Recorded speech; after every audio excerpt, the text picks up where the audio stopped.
कार्यक्रम के अध्यक्ष राव नदीम एडवोकेट के आदेश अनुसार ईद उल अजहा की पूरे देशवासियों को हार्दिक शुभकामनाएं। और इसी के साथ मैं चाहूँगा कि हमारे महबूब आलम साहब एडवोकेट जो किसी परिचय का मोहताज नहीं है वो आए और राव नदीम एडवोकेट साहब वे तमाम अवामी हिंद पार्टी के पदाधिकारीगण यहाँ पर साइट से मौजूद हैं।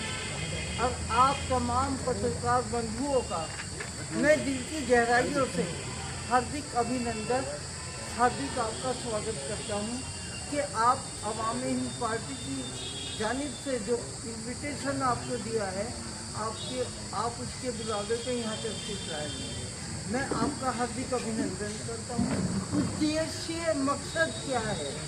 ईद उल अजहा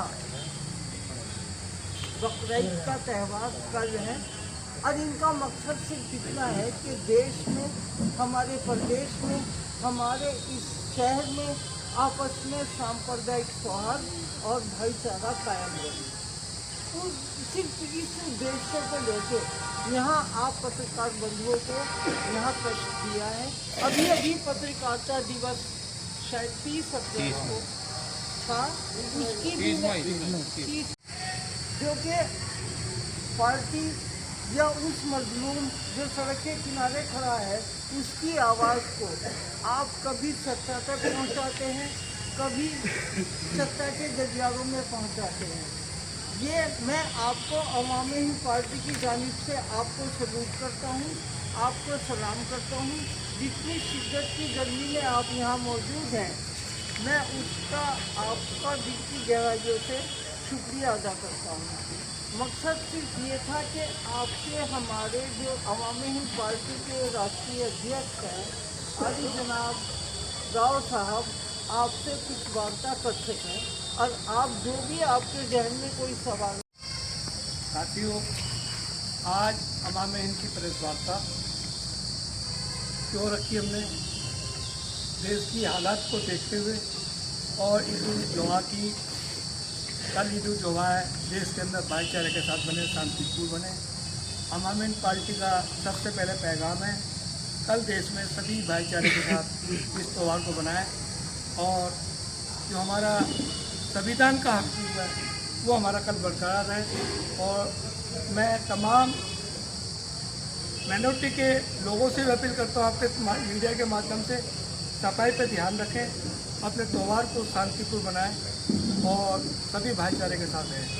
दूसरा, अवामी हिंद पार्टी 2-3 कार्य पर काम कर रही है।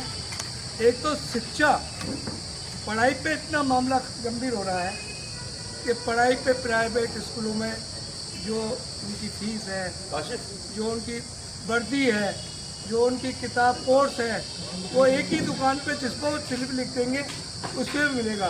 किसी भी कितनी पार्टियों की सरकार बनी केंद्र में, प्रदेश में, इसमें किसी ने आज तक गौर नहीं फरमाया। हम चाहते हैं पढ़ाई बच्चों की फ्री शिक्षा हो, सरकार इस पर गौर करे। यही अस्पतालों का हाल है। सरकारी अस्पतालों में इलाज नहीं, सरकारी अस्पतालों में दवाई नहीं, प्राइवेट नर्सिंगों को रेफर कर देते हैं। वो भी जो जिस नर्सिंगों को कौन सा स्टोर पर पर्चा लिख देंगे उसी स्टोर पर दवाई मिलेगी, दूसरी मिलती नहीं। सरकारी अस्पतालों का ये है कि बाहर की दवाई लिखते हैं। तो इसमें क्योंकि सरकार काफ़ी बनी आज़ादी के बाद केंद्र में, प्रदेश में, लेकिन इसमें कोई गौर नहीं करा गया। इसमें हम चाहते हैं, सरकार से मांग करते हैं कि इस पर कंट्रोल करें और अवामी हिंद पार्टी की जब सरकार बनेगी पढ़ाई, इलाज बिल्कुल पूरे देश के अंदर फ्री किया जाएगा। ये हमारी आपसे अपील है, चाहता है, क्योंकि राष्ट्रीय अध्यक्ष जी बैठे इसलिए अपनी बात ज़्यादा छोटी करते हुए मैं आपसे अपील करता हूँ। और कल की ईद की मुबारकबाद सभी प्रदेशवासियों को और देशवासियों को आदि मुबारकबाद। चौधरी मेहरबान अली साहब और आप लोग इस कार्यक्रम में आए, इस कार्यक्रम की शोभा बढ़ाई, मैं आप लोगों को धन्यवाद करता हूं। और अपने सभी देशवासियों को कल जैसे कि ईद है, ईद उल अज़हा है, उसकी मुबारकबाद देता हूँ और मुस्लिम भाइयों से अपील करता हूँ कि किसी भी प्रकार की जानवर की कुर्बानी करते समय सड़क या रोड पर ना करें, गंदगी का विशेष ध्यान रखें, किसी प्रकार का भी राजनीतिकरण ना करें। आवाम हिंद पार्टी देश में जितनी भी पार्टियां बनी हैं, सभी पार्टियों ने आज तक देश में ऊंच नीच का भाव रखा है, देश को धर्म जातियों में बांट कर रखा है, जिससे हमारे देश में तरक्की का बहुत बड़ा अभाव है। हमारे देश में रोजगार, शिक्षा, सब चीज़ों की बहुत ज़्यादा परेशानियां हैं, दिक्कत हैं। और राजनीतिक पार्टियों ने कभी भी देश में किसी भी प्रकार की तरक्की का नहीं सोचा। आवाम हिंद पार्टी देश में एक नई दिशा देश को देने की तरफ कोशिश कर रही है और आवाम हिंद पार्टी लगातार इस पर कार्य कर रही है। देखिए, आज से पहले भी त्यौहार आए हैं, लेकिन अब देखा जा रहा है कि जब भी कोई त्यौहार आता है किसी भी समुदाय का, उसमें रणनीति चमकाने का कार्य जाति किया जाता है। अभी संगीत सोम का बयान आपने सुना भी होगा, उसके बारे में क्या है? देखिए, हमारा जो देश है, जैसे एक गुलिस्ता होता है, अलग अलग बागों के अगर अलग अलग फूल खिलते हैं, इसी प्रकार हमारा देश है। हमारे देश में अनेकता में होते हुए भी एकता है, जिसमें हर धर्म, हर जाति के लोग रहते हैं। ऐसा हमें कोई बयान नहीं देना चाहिए जिसमें किसी भी धर्म के, किसी भी भाई को, किसी भी भावना को, धर्म को ठोस पहुँचे। हम सबको मिल के रहना चाहिए। इस साल में कल ईद उल अज़हा बनाया जाएगा 3 दिन तक के, उसके बाद फिर शिवरात्रि का माहौल हो जाएगा, कांवड़ चलेगी, तो इसमें किस तरह से जो है भाईचारा संदेश नेताओं को देना चाहिए और किस चीज़ से बचना चाहिए? देखिए, मैं सभी देशवासियों को कहना चाहता हूँ, अगर देश में तरक्की चाहते हो, देश में शिक्षा चाहते हो, रोजगार चाहते हो, अपने देश का सच में विश्वगुरु बनाना चाहते हो, तो धर्म से थोड़ा हटना पड़ेगा। जिन भाइयों का भी धर्म है, सबके धर्मों का हम लोगों को सम्मान करना पड़ेगा। जितने भी महान पुरुष हैं देश में, हम सबको उनका सम्मान करना पड़ेगा। देश में बहुत ही घटिया राजनीति चल रही है। सभी लोग अपनी अपनी राजनीति चमकाने के लिए कोई किसी के धर्म को टारगेट करता है, कोई किसी के महान पुरुष को टारगेट करता है। ये बहुत गलत है। मैं इसकी कड़े शब्दों में निंदा करना चाहता हूँ।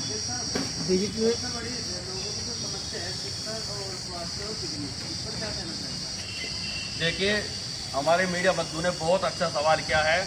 ये सवाल होने भी चाहिए और पुटअप लगातार होने चाहिए। हमारे देश के हर नौजवान को और मीडिया को भी हर नेता से केवल एक ही सवाल करना चाहिए, हमारे बच्चों के लिए शिक्षा फ्री कैसे होगी, कैसे हमें बिजली मिलेगी, कैसे हमें रोजगार मिलेगा। ये नहीं होना चाहिए कि धर्म के मामलों को बीच में लिया। रोजगार के बारे में भाई साहब ने सवाल किया है। इस देश में किसी भी चीज़ की कोई कमी नहीं है, लेकिन क्या करें, देश की राजनीति बिल्कुल इतनी घटिया स्तर की चल रही है या चलती आ रही है। नेताओं को अपना घर भरने से ही फुर्सत नहीं है। आम लोगों के बारे में क्या सोचें? उत्तर प्रदेश की सुरक्षा क्या कहना है?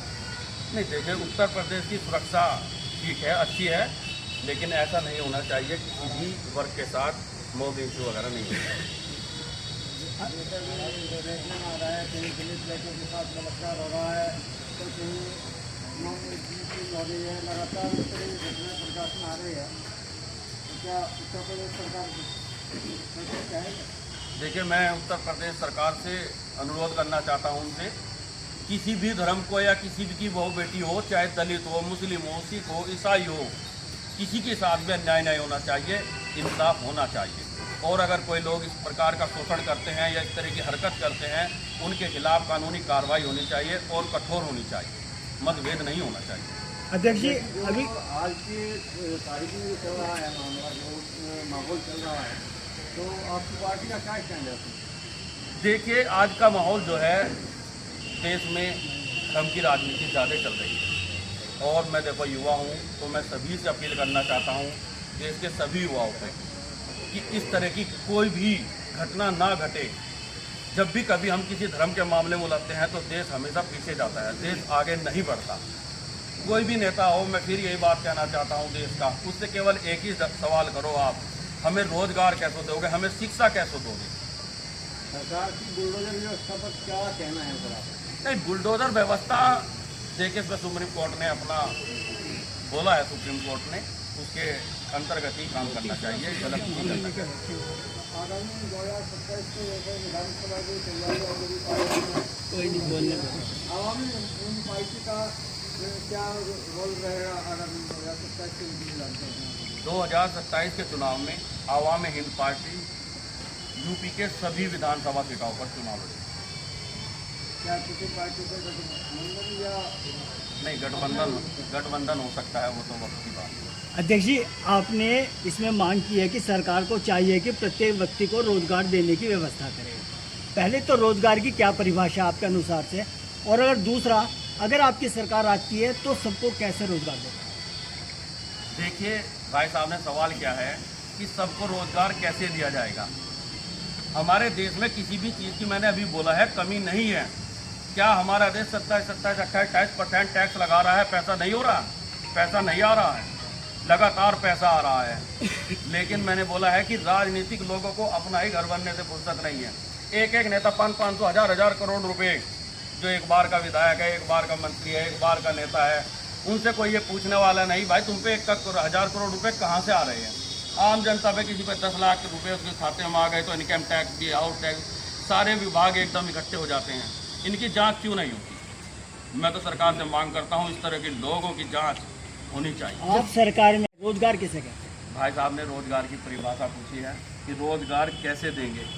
रोजगार की परिभाषा क्या है? क्या सरकारी नौकरी कोई रोजगार क्या है? नहीं, ऐसा कुछ नहीं है कि सरकारी ही नौकरी रोजगार है, ये कोई परिभाषा नहीं है। जैसे कि अगर हम पढ़ाई करते हैं तो पढ़ाई का मतलब ये नहीं है कि हमें नौकरी ही करनी है, काम नहीं। रोजगार का जैसे इन्होंने क्वेश्चन किया है, और वो क्या है, आपने रोजगार आप किसी भी फील्ड में अपना काम कर सकते हो, उसमें सरकार की सपोर्ट होनी चाहिए। अक्सर देश में लोग जो पार्टी जब सत्ता में आती है तो बड़े बड़े सपने दिखाती है कि 15 लाख खाते में आएंगे, आवास बन जाएंगे। आज दिल्ली में जो मामला था, सबसे पहले पहल करी केजरीवाल ने 200 यूनिट की। अब सारे प्रदेश में इसकी कहा तो जाता है, लेकिन हर जगह सपना बन के रह गया। नहीं, देखो, अगर आवाम हिंद पार्टी सत्ता में आती है भविष्य में कभी भी, तो ये बिल्कुल आप लोगों के सामने, पूरी मीडिया के सामने मैं कह रहा हूँ कि 200 यूनिट हर गरीब के लिए बिजली हर हाल में मुफ्त करेंगे हम। तो नवीन भाई, जैसे अभी आपने कहा कि 200 यूनिट बिजली मुफ्त करेंगे, तो क्या भारतीय जनता पार्टी और क्या बोलते हैं आम आदमी पार्टी की नीतियों पे चलते हुए क्या फ्री की रेवड़ी की प्रथा आवाम हिंद पार्टी की शुरू करेगी? नहीं, ऐसा तो नहीं है कि फ्री की रेवड़ी है। अगर कोई आदमी परेशान है, शोषित है, होता है, बहुत आदमी ऐसे भी होते हैं जो कि दवाई के भी पैसे नहीं है, अगर सरकार उनकी मदद कर रही है तो इसमें क्या गलत है? देखिए, हर चीज़ का तरीका है। अगर सरकार करना चाहे तो 1 साल में हकीकत में देश से गरीबी दूर कर सकती है, अगर भेदभाव ना हो, किसी प्रकार का जातिवाद का भेदभाव ना हो, किसी वर्ग का भेदभाव ना हो, हम हर इंसान को एक नीति से देखें और एक आंख से देखें तो सब चीज़ हो सकती है। ऐसा कुछ नहीं है। बाकी देश भी हैं जो हमसे बहुत आगे हैं, किसी नीति पे तो आगे होंगे, कुछ तो किया ही होगा उन्होंने। आज की आर्थिक स्थिति को देखते हुए सरकार महीने में 2 बार राशन जारी करेगी। आज की आर्थिक स्थिति देखते हुए सरकार 2 बार दे रही है राशन। 2 बार राशन 2 बार दे रही है। ठीक है, राशन दे रही है सरकार का अपना स्टैंड है, किसी की सत्ता है तो वो करेगा ही अपना उसका। ठीक है, ऑपरेशन सिंदूर जातिवाद को खत्म करने के लिए ऑपरेशन सिंदूर बहुत शानदार है। हमारे वीरों ने बहुत अच्छा किया है, दुश्मन के घर में जाके उन्हें मारा है, ये बहुत अच्छी बात है और आप सभी के लिए इसकी मुबारकबाद। राष्ट्रीय अध्यक्ष महोदय, जातिवाद को खत्म करने के लिए आवाम हिंद पार्टी किस तरह के कदम उठाएगी? भारतीय जनता पार्टी का सिंदूर पहुँचाने की बात कर रही है। जी भाई साहब, क्या कहा था? जातिवाद का एजेंडा खत्म करने के लिए जातिवाद का जो एजेंडा है, अगर सरकार में हम सत्ता में आते हैं, हम हर इंसान को एक तरीके से देखने लगे, अपने अंदर इतना भाव कर ले कि कोई दलित है तो हम उसे गले लगा सके, और कोई छोटी बिरादरी का भी है या कोई है भी किसी भी तरह का छोटा वर्ग का, शोषित वर्ग का है, हम सबको गले लगाएं तो ये अपना आप खत्म हो जाएगा। ऑपरेशन सिंदूर की कामयाबी से सरकार जो है बहुत खुश है और घर घर सिंदूर भेज रही है। ये सरकार का अपना स्टैंड है, ठीक है, अच्छी बात है। आने वाले विधानसभा चुनाव में क्या आपकी पार्टी चुनाव लड़ेगी? हाँ, आवाम हिंद पार्टी प्रदेश के सभी विधानसभाओं पे चुनाव लड़ेगी। सबसे मेन मुद्दा क्या रहेगा? सबसे मेन मुद्दा रहेगा रोजगार, महंगाई, शिक्षा, चिकित्सा फ्री होनी चाहिए। इन्हीं मुद्दों पर तो सभी पार्टी चुनाव लड़ रही है। आवामी हिंद पार्टी के पास अलग क्या है? देखिए, सब पार्टियां चुनाव लड़ रही हैं, लेकिन आप बताइए क्या पिछले 78 सालों में गरीबी दूर हुई है? क्या हमारी मूलभूत परेशानियां दूर हो पाई हैं? हमारे मौलिक अधिकार मिल पाए हैं?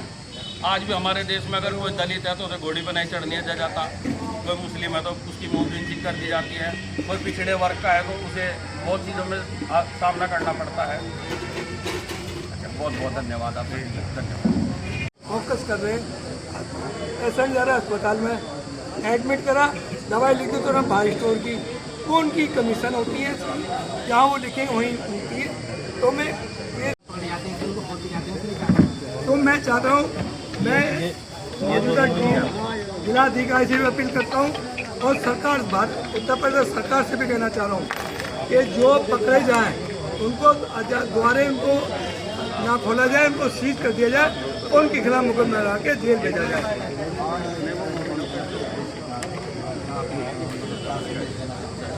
आज की प्रेस कॉन्फ्रेंस में हमारा सबसे पहला 2027 का मुद्दा है।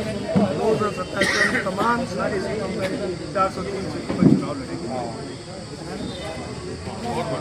जैसे कि हर पार्टी जब चुनाव आती है तो चुनावी स्टंट बनाए कि शिक्षा की और बेरोजगारी की बात है, लेकिन जब पार्टी सत्ता में आ जाती है देखिए, आपकी बात सही है, आपकी बात सही है कि जो हर पार्टी महंगाई और बेरोजगारी करती है, लेकिन आपको विश्वास दिलाता हूँ, हम हवाई फेरिंग नहीं कर रहे। आवाम हिंद पार्टी जब सरकार में सत्ता में आएगी, सरकार बनाएगी, सबसे पहले कानून बनाएगी कि जो हमारे धर्म के नाम पे, जातिवाद पे जो बेटियों की चोरी की जाती है, घोड़ी पे चढ़ना का मजे कर दी जाती है, उनके खिलाफ, और सरकार उसके बाद में उनको स्वागत करके उनको रिहा करने का काम की। लेकिन हम वो कानून बनाएंगे, 3 महीने के अंदर अंदर स्पेशल कोर्ट बनाई जाएगी, 3 महीने के अंदर अंदर उनका फैसला करके ऐसे आदमियों को आजीवन कारावास या फांसी की सजा होनी चाहिए। पार्टी में हिस्सेदारी है, वैसे ही पक्ष में भी है, संगठन भी है, तो अल्पसंख्यक देखिए, अल्पसंख्यक का मैं आपको बताऊँ कि RSS प्लानिंग बहुत क्लियर, और ये प्लानिंग हम फेल करने जा रहे हैं, और यही वर्तमान सरकारें करती आई हैं। वर्तमान सरकार वादा चुनाव में घोषणा पत्र बहुत लंबा बनाती है। हमारा घोषणा पत्र लंबा नहीं होगा, हमारा वही होगा जो घोषणा पत्र जो देश की जनता और प्रदेश की जनता का भला होता है।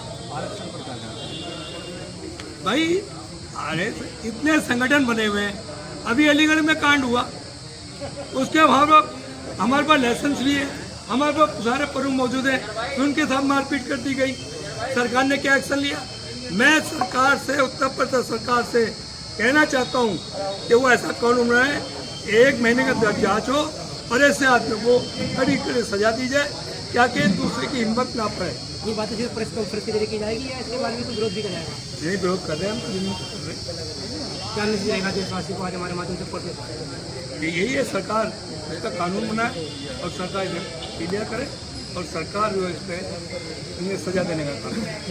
ठीक। देशवासियों को कल ईद है, ईद उल अज़हा की मुबारकबाद देना चाहता हूँ, और मुस्लिम समाज से अपील करना चाहता हूँ कि सभी मुस्लिम जानवर की कुर्बानी करते समय साफ सफाई का ध्यान रखें और खुले में ऐसा ना कुर्बानी करें।